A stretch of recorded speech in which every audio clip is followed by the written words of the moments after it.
It's the Fots, you heard? You heard. This is Myq. This is Don. Focus on the stars. Nah, man. We back on these corporate blocks, corporate streets, hip-hop streets. He said back 70 times already. Yo. Hold on, let me get some of this. But what I'm saying is, hold on a second. Uh-huh. If we're doing this again, you and I are back to it.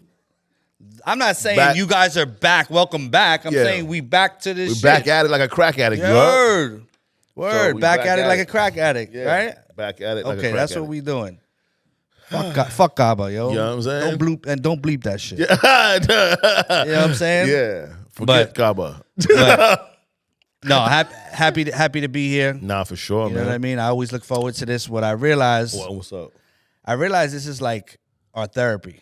Nah, To be honest with you. I'm starting to get a little more comfortable too. Yeah, no, you definitely are. Nah, yeah, I was mad uptight one time, you know. Yeah, no.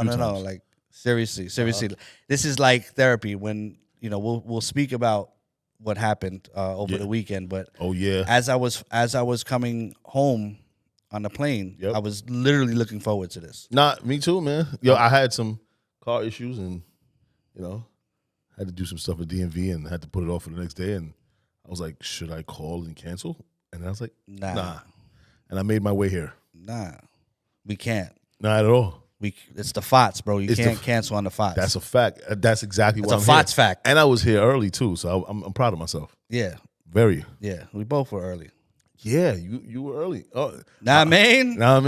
We without. Oh, and so was John. Oh yeah. Yeah. 1A, 1D on the comeback. You know what I'm saying? I don't know about Kaba, our producer, but but John was on time.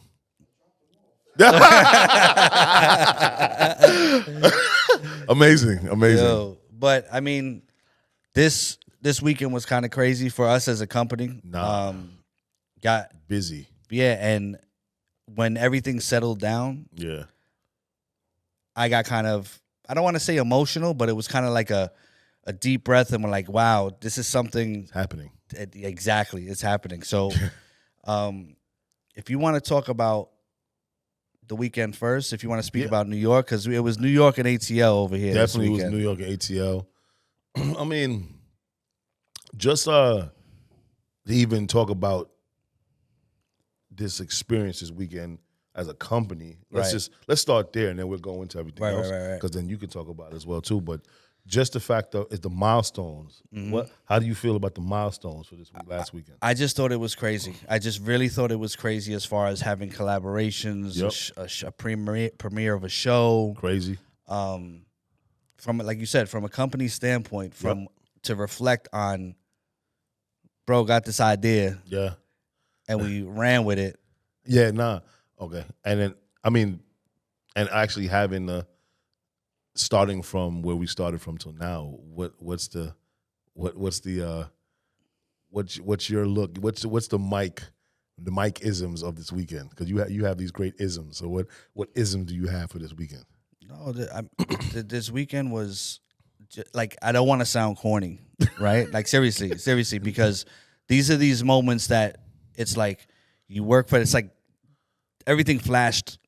No, that's a fact. You know what I mean? Like when I'm sitting there talking to you, and I just love the fact I thought about the partnership, right? And I'm like, damn, if I'm by myself, there's no way this happens. For sure. Right? Because we both wanted to be in the same. Yeah. You got the jerk, I got the sazon. You know what I mean? And we make Cabo, man. We made a jerk adobo, sazon, a mashup of everything. Mashup of things. A mashup of things. You heard? So I'm gonna just jump right into it. So this weekend, that's not a pause. All right, go ahead. No, I'm gonna jump right into it. You didn't know what I'm jumping in though, baby. But anyway, we end up having a dope event in Washington Heights with the whole Ethika team. Shout out to the Ethika team, Vic, Ben, Cassie was there. Cassie, amazing. Her shots were amazing. Yeah. And it was for our street bike, right? Extraordinaire. O-Blocks. Hey, we spoke about him. Yeah, we did speak about him before. Yeah, and that video did kind of well too. Yeah, I'm excited for that. Yeah. But this weekend was they dropped a new capsule called the Apex Jungle. Yeah. Yeah, and it was pretty dope. O'Blocks was at the forefront of the promo of it. They turned to Footlocker. Oh, shout out to Footlocker too. This is not no it's kind of a little slight flex, but Footlocker too. But they turned Footlocker into like O's block. Yeah, you go upstairs and it was like O's face on the steps. You go upstairs, you go outside, his face was outside on the window. You go all the way upstairs and his skills was just on the wall. Yeah. Yeah, it was amazing. But some interesting things happened too. Yeah. I wanted to because I know. Yeah. Even though I wasn't there, I was there. I called O'Blocks. I don't know if he had told you. I called him the night before because I knew things were going to be hectic where I was at. Yeah. I was like, yo, just want to tell you, proud of you. I'm there in spirit. And then when you and I spoke, and then you told me that the biggest thing was with the cops. No. Yo, so look. So, Kyson is from the Bronx, right? And so is O'Blocks from the Bronx. So Ethika in the morning received an email from the beep precinct, right? And they said, well, listen, we know O'Blocks very well. They might have called him by his first name, and then they say O'Blocks. And then they said, but if they have 300 people here in bikes, they're going to jail. I looked at it just like, wait a minute, this is amazing. Everybody was like, what the hell? And I had this big smile on my face because I'm like, that means we could bring them out. So O'Blocks, I spoke to O'Blocks, and O was like, yo, listen, that's why I canceled it. It was raining. So, and then on top of that, because it was raining, people's safety, he didn't want to hurt anybody. Because he was going to do the ride out, right? He was going to do a ride out. Which was fire. He was going to do a ride out from Yankee Stadium. Right up to Footlocker. That would have been sick. With like 300 people, maybe even more than that. That would have been crazy. But because he's from the Bronx, they said that he can bring him out. And that was amazing for me. But the only messed up part about that too, though, is they sat outside. So I'm like, yo, is this dude, they make it seem like my man Frank Lucas. Like he's selling them things. Yeah. He's selling bicycles. Yeah. And T-shirts. Yeah. And a lifestyle. And a lifestyle. And also he partnered with two of the biggest companies that we have nowadays with Ethika, because it's become a real big brand, and also Footlocker, that's been a staple in people's neighborhoods for eons. Which is, and then, with us, the new boutique, this group. And then I had to speak to lieutenants and talk to them and tell them to kind of like move the cars out, just because kids were even asking, like, why are there so many cops here? Yeah. They're like, O'Blocks is a superstar. I'm like, yeah, he is. Yeah. And that's the thing that I'm not a fan of. Like, I understand, like, the, let's just say the disturbing the peace aspect of it. But you got a kid, and no disrespect, it's just I'm older. So you got a kid that he's doing something positive with his life, right? Very much so. He's very talented. He's skilled. You have other kids in the community looking up to him, and then you got cops there, like, and the message that sends is like, damn. And paddy wagons too. That's what I'm saying. It's like it wasn't you just did it. Cop cars. It was, you come the wagons out, was out there. Nothing even happened. I understand the concern. Me too. Like what you said. Yep. I'm happy about that. As far as he can move the culture, right? Yep. But there's also, as we always speak about, is the optics of things, right? If you come up to Footlocker and you see paddy wagons, cops is different. Yeah. Paddy wagons, listen, once you realize that nothing's going down. Yeah, you should have just left up. And exactly. And they moved up after a while, right, because they saw that it was definitely a peaceful thing. But it was definitely an eye opener for me, with O'Blocks, about his career and what we're helping him build. Yeah. He was really emotional when he got up the steps. Yeah, I saw that. Like to the point that it was just like he looked at me like, "Yo, what is going on? Yo, we did it." And I was like, I had to like turn away because I'm like, damn, we kind of did do it. That was very emotional for me too. Yeah. And as I know, because I felt the energy from the team there. And it was more for him was to make sure that he understands what his brand is and how important to the culture he is. And that was what it was for me. It was like Ethika saw that with us. Obviously, we saw it already. And they believed in what he can do. And that email from the cops legitimately just solidified it for them. Yeah. Like, oh, he can move the culture. Because they knew that he was going to bring them out. And he's a brand now. It's not like he's not just a bike rider. Right? Yeah. He is a brand now, and that's what I think. This definitely solidified that. Yeah, and that's something that he's very thankful for that. Very much so. Because a lot of times in our community you have talent, and people don't realize what they are and what their value and what their worth is, and sometimes you just got to kind of help and direct. And us as the OGs, I would say, you know what I mean, for a lot of our talent, it's like we help them realize their value, their worth, and where they could go. I can only imagine. Go to Footlocker to get sneakers or whatever. Now you walk into the store and your face is plastered all over. How emotional that must be. Bro. And then and then I saw in the footage him being emotional. And that's the thing. And that's seeing you like that as well. I know that it made honestly, man. It was definitely one of those things that created a different wave of what O-Block's is like. What his wave is about to be. Right. The biggest thing too was when his boys was there, and you sat back and kind of watched them, and they're like kind of like in awe. When I tell you in awe, like giving them praise and hugging them and just like, bro, we're proud of you. Some of the the street life guys came out, bike life guys I should say, came out, and they were just like, listen, you're the standard. And these are kids his age. You know what I'm saying? They were like, these young adults his age, I should say. And they're like, you're the standard. And I'm gonna be working. That right there, I sat back and was like, whoa. Yeah. Like, that means, he does have his hand on the culture, especially the street life, that bike life. And the type of person that he is, I'm sure he's like, listen, I did this. Mm-hmm. You can do this. It's not like it's just about me. It's about like what you're saying. You're the standard, and he embraces stuff like that. You know what I mean? It's not like like it's never an I thing with O. And also, shout out to Bodega Flea, man. He had that place turned up, man. He had I saw that. The music was amazing.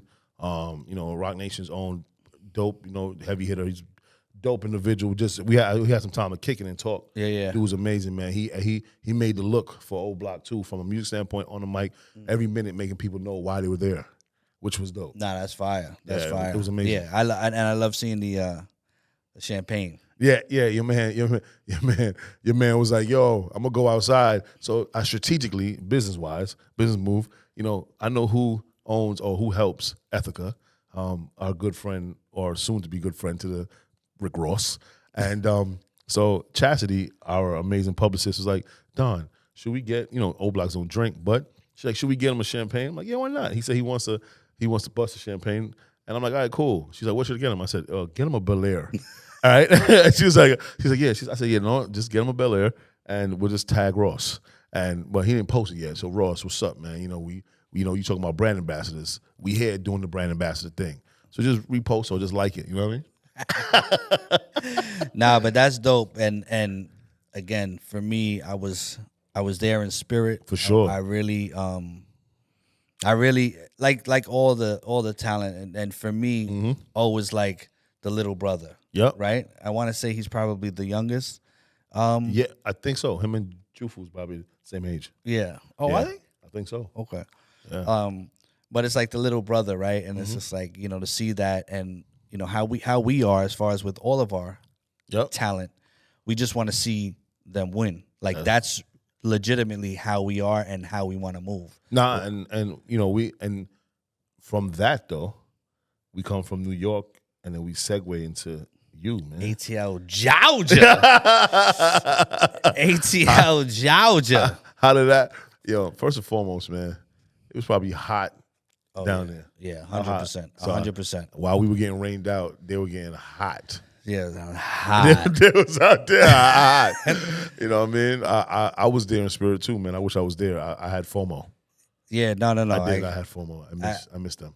Bro, I'll tell you with that, and but the beauty of that is being down there. I was down there with Ken Stars. He was premiering his show at Revolt World. Yeah. But he was so in spirit here. Yeah. He was like, yo, that's so fire with O-Blocks and reposting and everything, and that's kind of like the synergy and the energy we like to have here. Yep. But going down there, bro, pause was amazing. Yeah. Was amazing. Very, very busy. Where did you stay, man? They had us up at the Four Seasons. Yo, John, you heard this guy is real bougie. Yo, Kaba, this guy was, at the Four Seasons. Excuse me. Yeah. A little flex. My guy was out here. Nah, but it was when did we got to Atlanta on Friday, and that was kind of like the first day we got there, and it was that first day was kind of, they wanted us to go and just kind of check the lay of the land. Yeah. Right? See what's going on, because Saturday was when they said, okay, Saturday at 3:45, he's going to announce, okay, show, and then have a sneak peek of the premiere. Where did Revolt World take place though? I want to say the Pangea studio or something. It was like a production studio. Yeah, it looked amazing. It was crazy. Whoever put that together, well, I know who put it together. Yeah, well, from a creative standpoint, right? I mean, they put it together, and then segue, I'll tell you as far as well, let me get this out of the way. Definitely shout out to Los. Yes. Dunny. For sure. And again, not saying it's my man, but Diddy for seeing the talent in Ken. Know what I'm saying? He's not we've been around him a lot. Yeah, I just don't want to be like, yo, a lot of people be like, yo, shout out to Diddy, and it's like, yo, my guy, you know who this is? And be like, what? Nah. But Dunny and Los. Nah, Dunny and Los is people's. That's there. So, yo, hold on. Did Dunny have on his Dunny his Compton shades? For sure. Fuck with my guy. For sure. But the beauty of this situation is we use this a lot as far as to let talent know how things happen and how they can evolve. And it's a matter of trusting the team. Just to clarify, Ken Stars has a show coming out on Revolt called Seeing Stars. Seeing Stars. We actually had to make a pivot because it was called Shooting Stars, but then LeBron came and had something coming out on NBC. And we just made a pivot and just called it Seeing Stars for legal purposes, because we on top of that. Almost like Shooting Stars. Right. But it started with a relationship, and it started with a free promo. A free promo. That's how this show started. In his management. Right. So it was literally, hey, I'm looking for something for De Leon. Los actually reached out. Hey, Los, I'm trying to do this situation with De Leon. Who you got? And had 4 of our individuals do the promo. Ken leaned in, and Puff was like, okay, because I got the word from Los. Puff loves it. Want to do a couple of more. And he was like, can we do one a month? I'm sorry, one a week. I remember that. Yeah. One a week. And he says, and we have a budget. We have a budget now. Okay, cool. Lo said, this is the budget. I said, bro, I love you. I can't do 4 for that. He said, can we do 2? I said, we can do 2. The manager in him, even with his friends. I said we're there. I said that train is never late. I said we could do the 2. Great, perfect. Did that. Then it led to a Wednesday morning phone call. Puff wants Ken in LA. In LA. Ken ends up being in the Gotta Move On video. That's where Puff had told him, I want to give you a show. Los called me. Puff wants to give him a show. So that was kind of the backstory of where we are.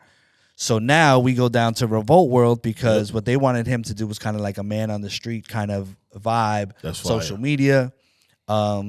We ended up doing something called Where's Diddy, which was great. I can't wait till that comes out. And that was hilarious. I've seen some of the clips. It looks crazy. And it was just him, Ken being Ken. Yeah. A lot of celebrities there.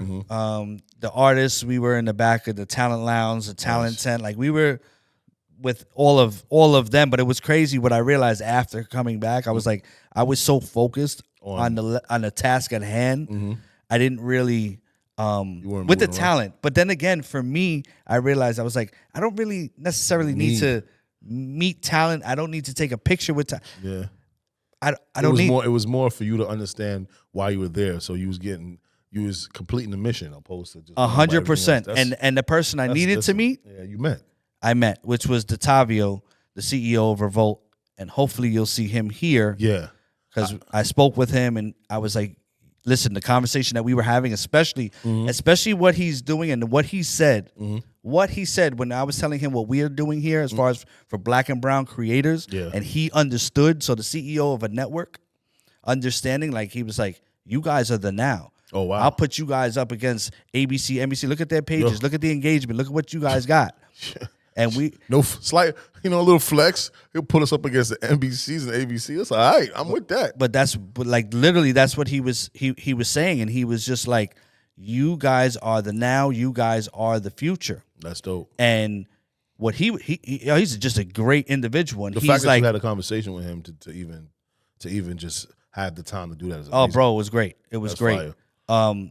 And he was saying that what he's trying to do, he's like, we're just trying to change lives. Yeah. And Ken was right there, and Ken was like, oh, you've already changed my life. Yeah. Yeah. You know what I mean? Yeah. And that was crazy. So then it was like, we kept that conversation going, and then I was like, you in New York? You ever come to me? He was like, I think he either said I come once a month or I come several times a month. I said, yeah, and forward a few times a month.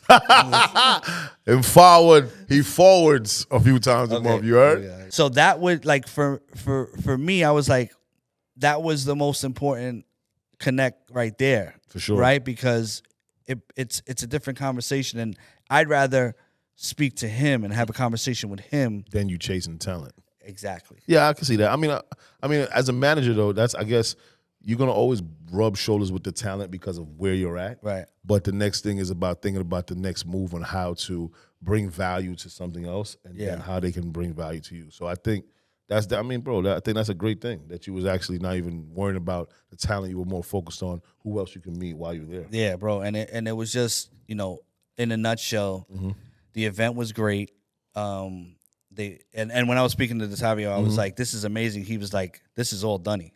Oh, shout out to man, Dunny, I need a pair of them glasses, bro. He's LA, bro, my guy, LA, bro.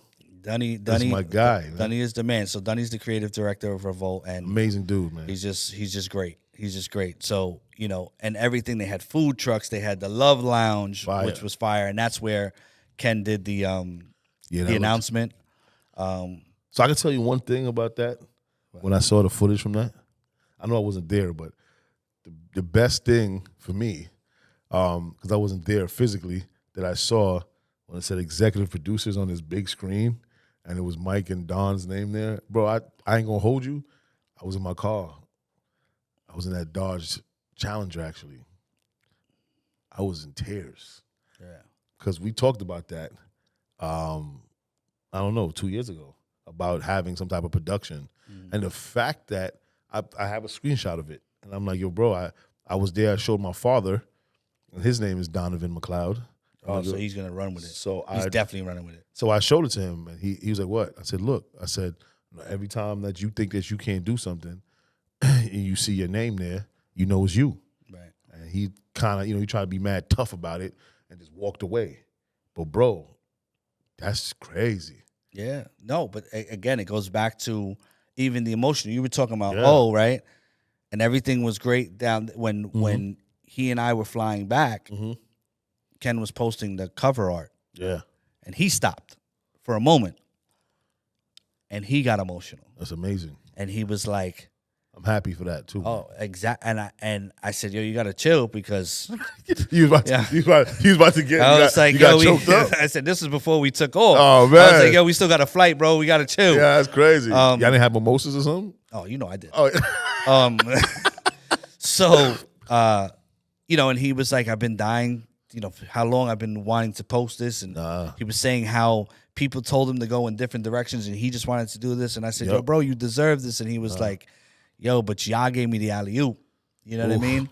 So when those things happen for us as managers, again, it becomes it's more family. Again, not to sound corny, but to see the emotion, it's like, damn, all the bullshit and all the stuff and all the running around, and it's worth it. Worth it. Yeah. To see that. Yeah, I think with you guys being down there too, like from I guess from a watching standpoint, it just looked as if that you guys were making, y'all were making the rounds that y'all were supposed to. Yeah. So everything coincides with the feeling after when you jumped on the plane. Because I saw, it showed like you guys meeting this one. Ken Starr's doing this. Y'all in the Love Lounge premiering it. Ken's talking on the mic about what the show is. You moving around. You speaking with this one and that one. And then when I spoke to you and you told me you was on the plane and that you just like sat there and just was like, yo, him posting it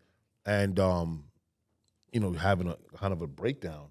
Because he was proud, right, bro. That it really made sense on why we do what we do, bro. 100%, 100%. I'm excited for the next.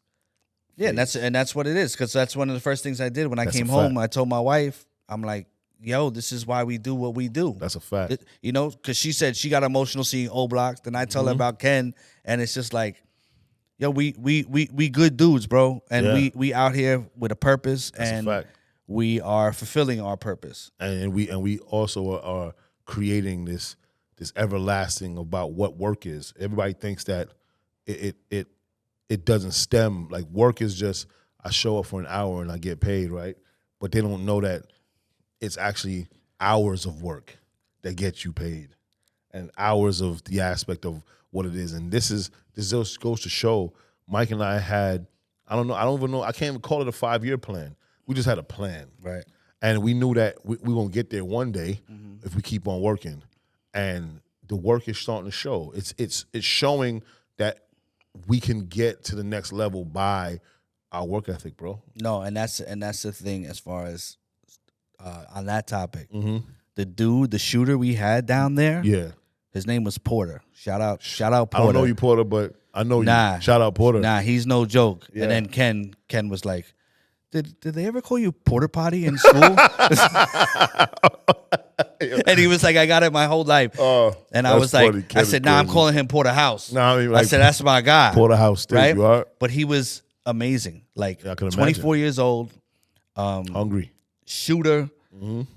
I was like, yo, bro, I want to adopt. I said, do you have parents? Because I want to adopt you. Why is that? Because he was speed? His work ethic. To me, he was a what I know for New York people to be in Atlanta. And I was like, fire. Bro, it's not I don't think it's a generational thing. It's an individual thing as far as work ethic. You can sit there and you can blame certain things. Yeah. But his work ethic, it was literally, okay, I'll get that done right now. No. And he was going back into the office and doing whatever to make sure, you need to change that? Okay, boom. Oh, okay, I'm going to take this 4 hours of foot. Okay, I'm going to chop this. Okay, you want to chop more? And it's literally, I'm on the phone with horrible service, texted it, and he was just so on top of things. That's pause. Fine. I love that though. Right? But he was getting busy, bro. But I mean, so the work ethic, even with him showing that at 24 years old, what do you think nowadays most of the people or most of the individuals that we know or don't know are missing from a work ethic standpoint? I think they have that. It's like what people say is there's an entitlement, right? You sit there and we go back to society and think about how society is this, and everybody thinks that everything can be this, and they don't understand that sometimes, because for John it may take a week, for Gaba it may take a month, for you it may take 4 years, it may take 5. Everybody's story is different, and everybody is comparing themselves. Oh, I want it in a week. Yeah, what they say, comparisons is something of joy. It kills joy. The thief of joy is something like that. Yeah, it's like comparison, the thief of joy. So that's the biggest thing too. I see with a lot of, and I'm not even saying this generation, because even people in our generation, 100%. Because I had individuals like, yo, you guys are doing that.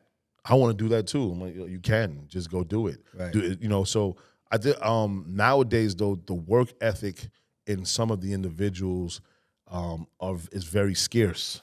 100%. Because, and I think it's because of the phone, like because of the technology so fast. I think that everybody think they should be rich tomorrow. Yeah, and they don't know that even with the AI, you still got to work. The AI will work for you, but you still have to do something. And I just think that the concept of work ethic is changing. Whatever that concept is, it's changing. Yeah, and I think once you have the values and that, like, your foundation is work. Doesn't matter what it is, right? You just go. and these people. And like I said, because I used to be like, oh, it's kids, sounding real old. Oh, kids nowadays. Nah, it's like you said, got people in my age group, your age group, whatever. People don't really understand what it is, and some people like they expect because you do it. You can do it. Yeah. But they don't understand. They don't see the stuff behind the scenes, right? They don't see any of that. They see the post. Like even we posting stuff. You see, show collab in one weekend. Oh, I want to do that. Yo, bro, do you understand? Forget about just us. How many doors been closed? Forget about just the past 3 years. I'm talking about you as an individual, me as an individual, and it all culminated to this point for us to come together as a team and then build out. And that's why this is happening. It ain't because I just wanted to. Nah, bro. I told someone the other day that y'all see the success now, but y'all don't see the 10 years of work. 100%. You know what I'm saying? And the 10 years of the nose and the 10 years of starting. You fall down 8, get up 9. The aspect of always being told that it's not going to happen, not just even from people that you don't know, but with people that you do know, like your family members. How about this? Get a real job. I've got every single one of those things that you could think of.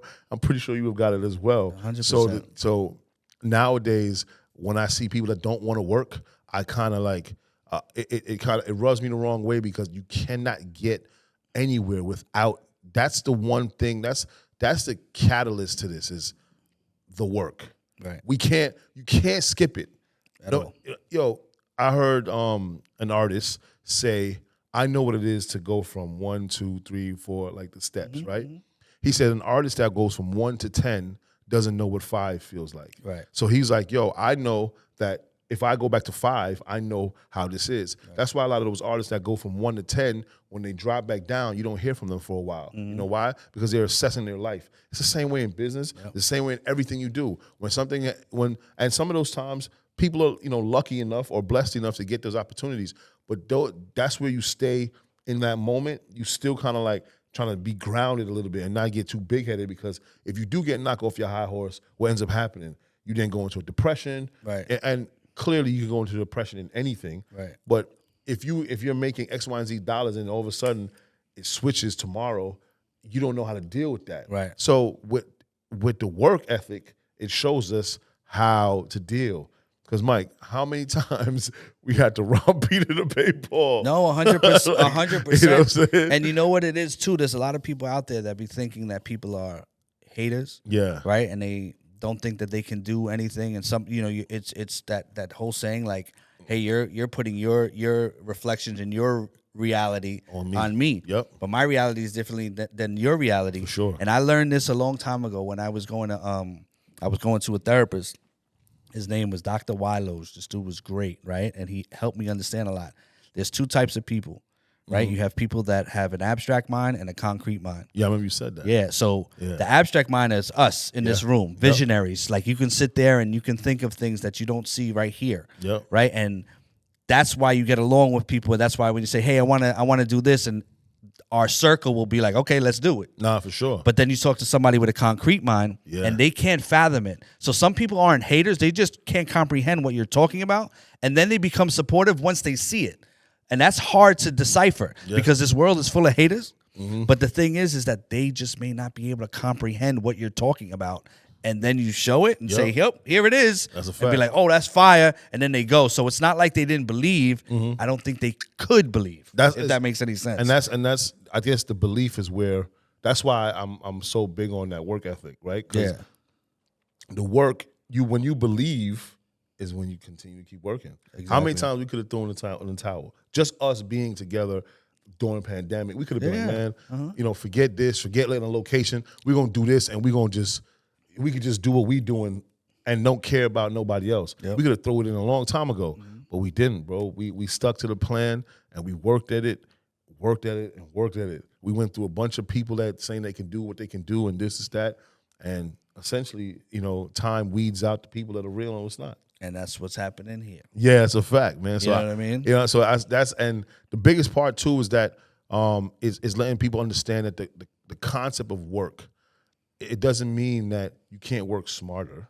Right. Yeah, but you also will have to work hard when you work hard, then you learn how to work smart. Right. So with people thinking like you and I, oh, it's easy for you guys. Nah, we just got better at what we've been doing. Yeah. So it may look easy, but it's like I try to do the same thing and it didn't work. I'm like, yeah, well, when I first tried it too, it didn't work. So it became easier as we did it all the time. And that's the thing. That I think we already surpassed that 10,000 hours worth of surpassed it. 100%. I might be at like 10,000 plus. You know what I'm saying? So it's just one of those things that I know with you and I combined, especially with this company, no pun. We've definitely, this group, but we're becoming monstrous in this industry, bro, and it's only the beginning. Yeah, because it's my stepfather had told me something a while ago about nowadays,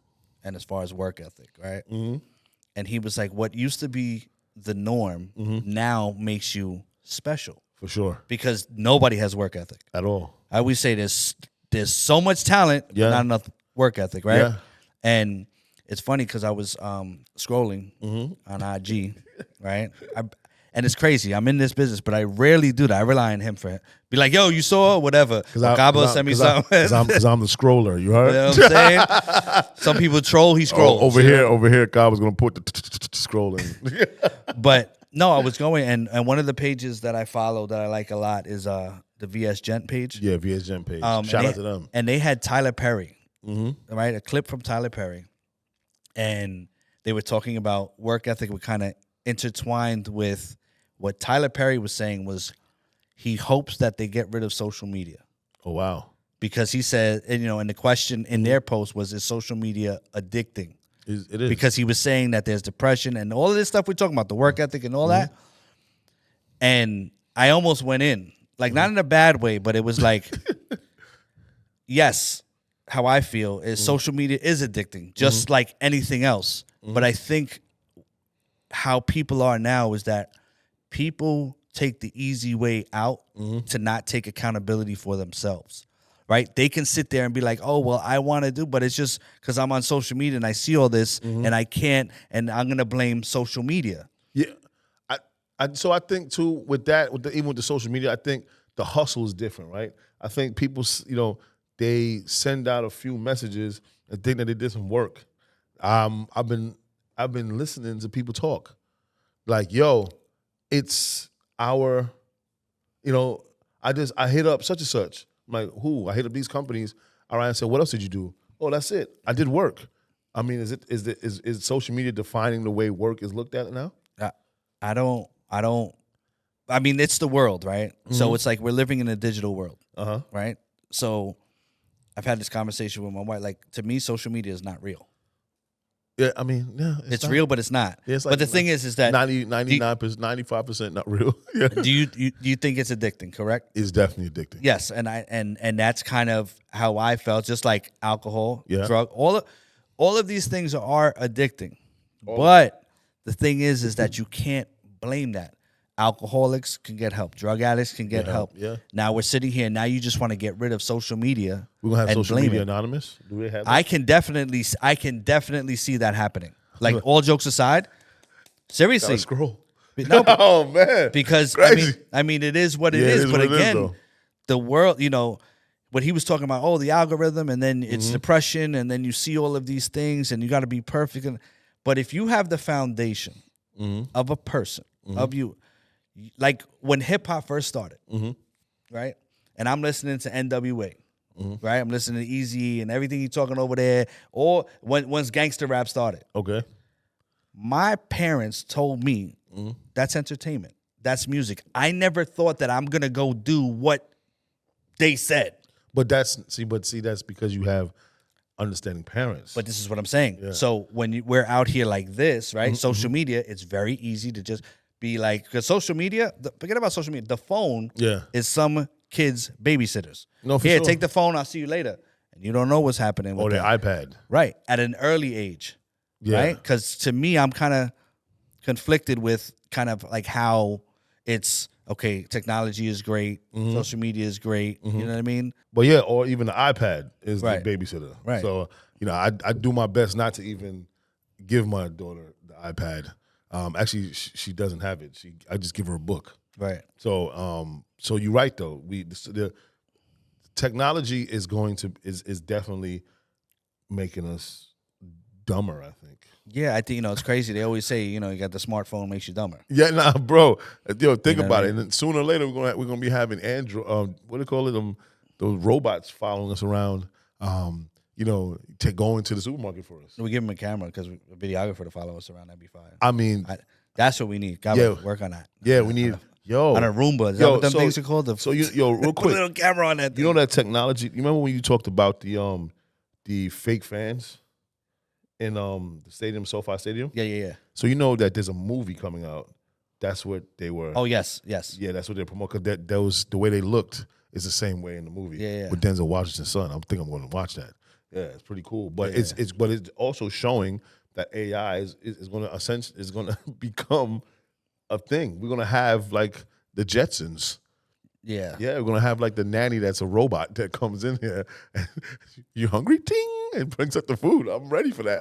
I think I'm ready for that. I don't want the iRobot stuff. I don't know if I'm about the iRobot stuff because essentially they could, turn on us. But that's the thing. It's like what you're saying. The direction we're sitting here. You got the phone, the iPad, whatever. Yeah. You got social media. Now that's kind of like for the kids, and they're growing up in this, right? Yeah. So they think that's the world. Depending, right? Because for me as a parent, I always say I always blame the parents. I'm dead serious. Me too. If there's something wrong that my kids do, blame me. Blame me. Yeah. If when there's a problem at school, right? Somebody says something or whatever, I come as the father to the school, and I'm like, listen, I apologize as the man of the house. Yep. This is not how my son is being taught or raised, because it's our fault. All right. And I never understood that until I became a parent. So, it's real easy to just throw an iPad or throw a phone at a child because now your life is easier. Yeah. But you got to understand that you're sitting there doing, you have to mold. This is a piece of clay, and you are molding your child, and it's up to you to figure out what they're going to do. But that's the thing that's why social media, like say IG or like TikTok or whatever, that's also molding the kids. Exactly. So if you think your favorite influencer or favorite person is that easy to touch, even the kids are sending in. That easy to touch, John. Go ahead. Yo, I'm feeling, you know what I mean? Like you don't nah. Yo, Kaba, you gotta have me, bro. Because if we're gonna do this black Spanish thing, I need the Spanish guy back there. I'm sorry, it's a Jamaican thing. Because John is always ready.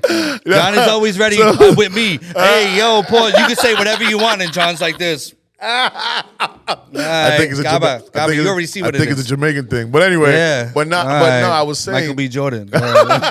Morris Chestnut. But I know I was saying, like, even with those people sending those messages and DMs into, I want to work with, I don't know, Nike.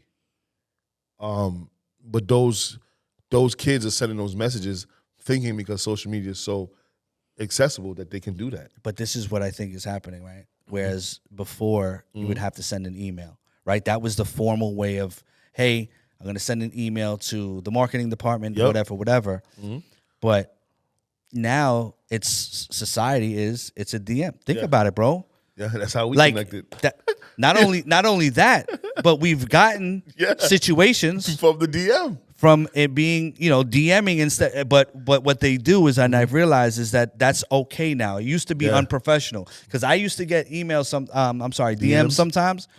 Hey, I know this is an unprofessional way, but I just wanted to reach out.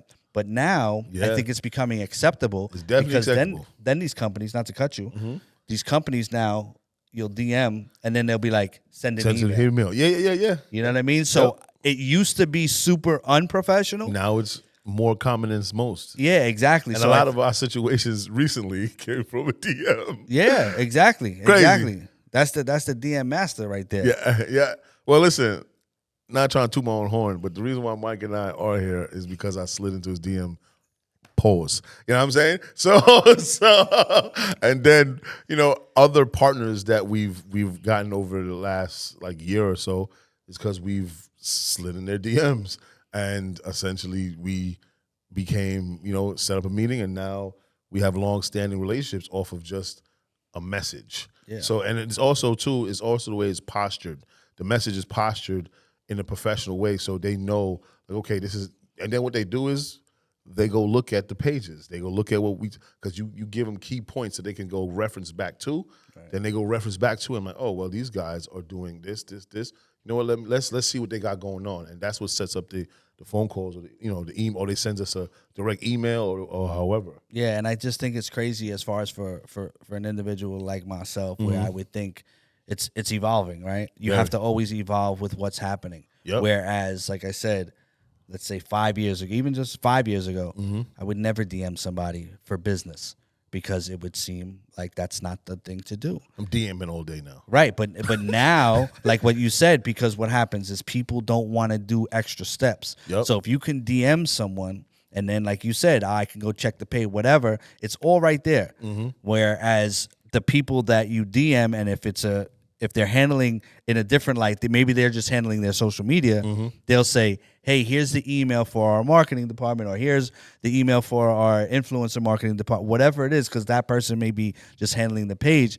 I just think it's, as far as for me, it's evolving and understanding that, hey, a DM is not unprofessional. Even a text used to be like that. Like, yeah, but now text, all that stuff is being held up in court. You can use that, it's legal documents. Yeah. So that's why when people call us, I always see a follow-up text message, because it's a reference point of, if they we know we sent you a text message stating X, Y, and Z. So at the moment, I mean, technology is changing the way the work ethic or professionalism is looking. Yeah. I'm not saying that you still can't be professional, even with the emails, the DMs, even how you approach it.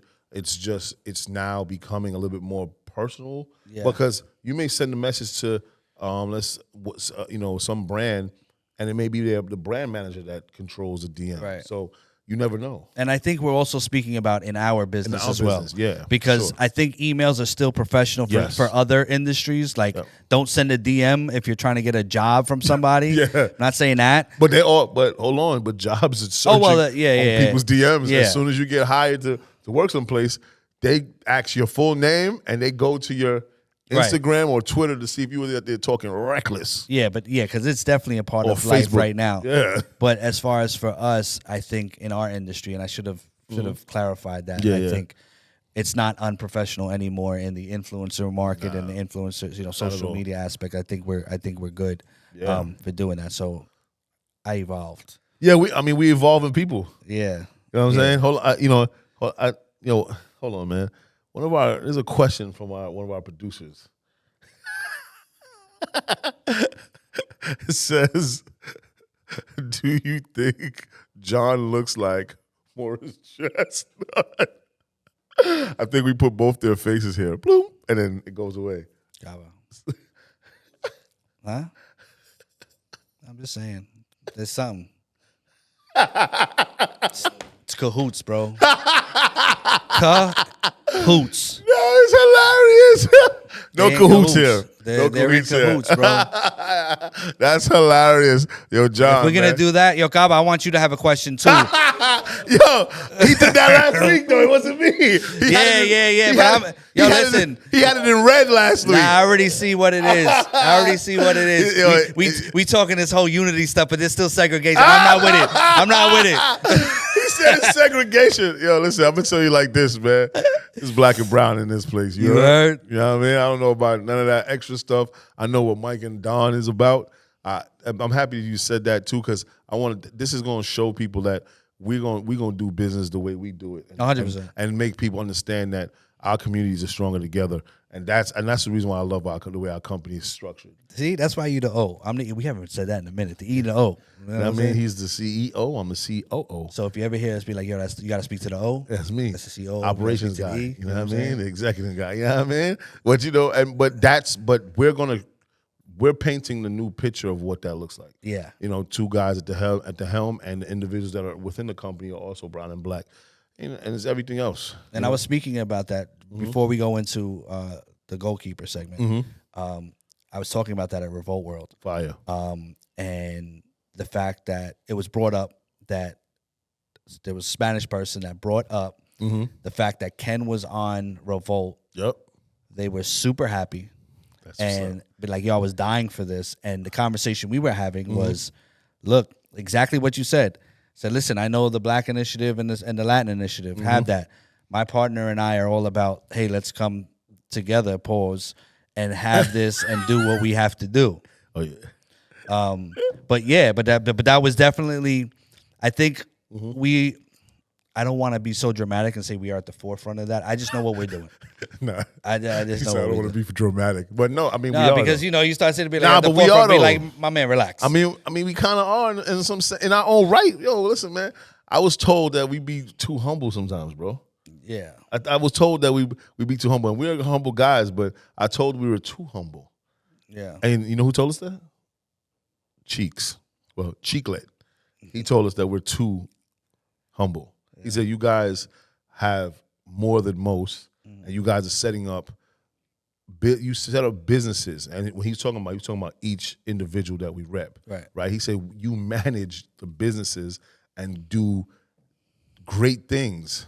Y'all have to, you can be humble, but don't be too humble because people will take that as even a sign of weakness, and we've seen that. Oh, 100%. And so I'm gonna big up my guy Cheeklet, man. He always brings us back like, nah, man, nah, like we would say, you gotta drag your nuts a little bit. You know what I'm saying? But you know what I mean, but he does he that part. That's the reason why with the relationships that we do have with our content creators, stuff like that, the reminder of like, no, this is a big deal. Yeah, and I'm excited. We have to take that into consideration sometimes. I know, we're never the guys that be just dwelling on things. Yeah, but we do have to kind of like acknowledge some things sometimes. Nah, but we definitely out here. We are definitely. So every time you see that hashtag WOH, is we out here. We out here. Everything. So we're going to go into the goalkeeper. The goalkeeper. You know what I mean? Whatever that's going to come over here. That was fire. Yeah, right? That was fire. Yeah, goalkeeper. What do you call it? So, and I realized when I was listening to the past two. Yeah. Because we are such visionaries. Yeah, man. They were visionaries. Nah, I know that. I'm out here. And the thing is I think we have to keep these goals that we could keep in a week. Nah, for sure. Because we sit here and we'll talk about, hey, I want to own Mars, and we're gonna have a party on Jupiter, and all that Eagles, type of stuff. You know what I mean? Shit like that. And the Ranges, you know what I mean? The $500,000 Range Rover I sent you the other day. You know what I'm saying? Just know we getting that. Oh yeah, the license plates, FOTS 1 and FOTS 2. Yeah, we getting that. Just know that Range is looking sick, boy. But so what would, as far as for this week? Yeah, for a weekly goal. For this week goals is to close the 2 deals that we have, like huge deals. I had to hit you with the Donald Trump. Huge. Pause. Deal. Donovan Trump. Huge. But definitely, finalize those deals. I think that structure is what we're going to be doing with these new companies. I can't wait to announce it. But it's going to be groundbreaking for the next, few weeks. Oh, I thought I blanked out for a second. I was like 2, and then I realized, right? Yeah, 2. Yeah, no. Yeah, we got one this morning. We got something in this morning. Yeah. And then we have something that we have to do. So that's the goal. That's my goal for this week, is to close those 2 out. Okay. I think for me is, this weekend we're gonna partake in an educational part. Just yeah, we're gonna be speaking at the for the Sean Carter Foundation. Nah, man. To some kids at the Boys and Girls Club, and I want to say I'm not a part of it, but I'm a part of it. Yeah, because we've spoken at FIT before. We've spoken virtually to something called Future Kings. But this is the first time we're going to be speaking to kids. Jufu's going to be with us. Ju Fizzle. And I think this is going to be the start. So, as far as for the things that we like to do, as far as giving back to the community. Yes. And it's another great look for us as far as working with the Sean Carter Foundation. Definitely a good look for sure. So I just want us to really be on point. Very much so. Be concise. Yes. And get our message out to these kids because of the reason why a black and a brown man are doing what they're doing. So I just want to make sure that this weekend goes off without a hitch, and we give the people the children some sort of inspiration. Yo, this is a big deal for us too, man. I definitely forgot. Yo, I don't know how I forgot about that, but that's when I saw it on our schedule, I was like, oh yeah. And it's the day after my birthday. And bro, it's the day after my bro's birthday. You are? Yeah. And what I wanted to do, I was talking to Gaba, right? He's like, yo, going to this 90s party. Right? Oh yeah. I was like, yo, bro, how don't you tell me about that? Oh. He's like, yo, bro, you don't want to be at that? Yeah, we do. He's like, yo, it's gonna be a bunch of I'm like, yo, bro. Yeah. He was like, nah, you don't want to be. So basically, he don't want me there, right? Yeah, I see that. So I just told him, I was like, yo, bro, just get me on FaceTime. You know what I mean? And put me at the table. And we just be out there chilling. That's it. So I'm gonna do it. I'll be with CD 101.9 and LTW. The 90s party. How I'm not at the 90s party? Nah, but the fact that you get to celebrate your birthday Friday, and I hope that we be together. Pause. Gaba's writing yeah, I know. demerits over there. It's not timestamps, it's demerits. I got demerits. But pause. Celebrating, your born day is gonna be dope, man. And then the day after we're gonna be doing this thing. So there's a lot of milestones happening around our birthdays, bro. Last year, remember what we did for your birthday? Oh yeah. Yeah. You talking about me? Like, remember what we did for your birthday last year? That's right. Yeah. And I gotta make sure we clarify that because Cheeks is gonna Cheeks. So clarify what was done. So last year we had an experience. We had a partnership with Empire State Building, and it turned into this like experience for our content creators. And he didn't know it, but he they came out with some Douce. And like some bottle girls came out, and Mike was like, huh? And he was dancing, and he was like, happy birthday. He was like, oh, it's for me. And then he had his then we cut the cake and all that good stuff. But we had a good time, and I think it was the next day was your birthday, right? From there? Yeah, well, at midnight, yeah. Midnight. So we definitely had we celebrated my brother's life, man. We actually was outside on the terrace, and you can see the Empire State Building. Yeah, that was fire. Yeah, damn, this year's gonna be whack compared to that. Yeah, I know. It is. It's gonna be whack. Yeah. But the next year, yeah, we about to be crazy. So, but nevertheless, though, it was definitely one of those things. That was a milestone for us too. 100%. See what I'm saying? But yeah, man, this is another thing though. Yeah. After your birthday, we're gonna do something with the Sean Carter Foundation. Man, kind of crazy. This is a lot of like milestones. Yo, this is. Yeah, I feel. I think I'm about to shed one soon. This is surreal, but bro, it gets crazy. That's why, like I said, taking it full circle. Word. This is why I feel like this is like therapy for us because we get to express and say everything. We help. We get to take you on our journey. Word. And we don't want anyone coming back, right? Pause, because Gaba said we can't say back. Yeah, we can't say back. So, but I hope you enjoyed this episode. Nah, man. Of the fights. You heard.